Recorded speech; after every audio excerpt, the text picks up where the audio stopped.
మనశంకర్ వరప్రసాద్ చూసారా మేడం? అంటే చాలా సూపర్ హిట్ అయింది. 500 crores దాంట్లో అది చిరంజీవి గారు వెళ్ళారు, ఆ గ్రూప్ లోకి వెళ్ళారట. సూపర్ సినిమా అండి. చిరంజీవి గారిపై మీ అభిప్రాయం చెప్పండి. చిరంజీవి గారు చిరంజీవి గారి పైన అభిప్రాయం ఏంటి అంటే, సరదాగా అంటే మీ ద్వారా ఆయన మై చెప్దామని. చైల్డ్హుడ్ హీరో కదా. Hmm. చిన్నప్పుడు మాకు తెలిసింది ఒకరే చిరంజీవి గారు, మీ అంతే. చైల్డ్హుడ్ హీరో ఆ, ఇప్పుడు ఎంత మరి 500 గ్రూప్స్ అంటే ఇప్పుడున్న హీరోస్ తో పోటీ పడుతున్నారు ఆయన. మైట్ బి అయిండొచ్చు, బట్ Hmm. నేనైతే చిరంజీవి గారిని ఒక మలయాళం మూవీస్ లో ఆ ఏజ్ కి తగ్గ పాత్రలు చేస్తారు చూడండి, మమ్ముట్టి, Hmm. మోహన్ లాల్.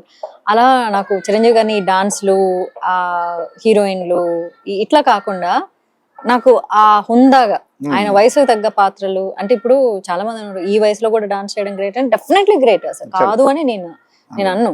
Hmm. ఈ ఏజ్ లో కూడా డాన్సులు చేయగలగడం అన్నది it's really good thing. Hmm. But for me, నాకు చిరంజీవి గారిని, ఎందుకంటే నా చిన్నప్పటి నుంచి డాన్సులు చూసా, సినిమాలు చూసా, అన్ని చూసుకుంటూ వచ్చా. Hmm.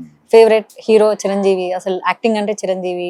పవన్ కళ్యాణ్ అంటే ఇప్పటికీ కూడా యాక్టింగ్ పరంగా నేను ఒప్పుకోను, యాక్టింగ్ అంటే చిరంజీవి, ఇంకెవరు కాదు. Nobody can beat him. Hmm. But ఆయన్ని ఇప్పుడు వయసుకి తగ్గ పాత్రలు, ఒక సబ్జెక్ట్ ఓరియంటెడ్ గా నాకు ఆయన్ని చూడాలని ఇష్టం.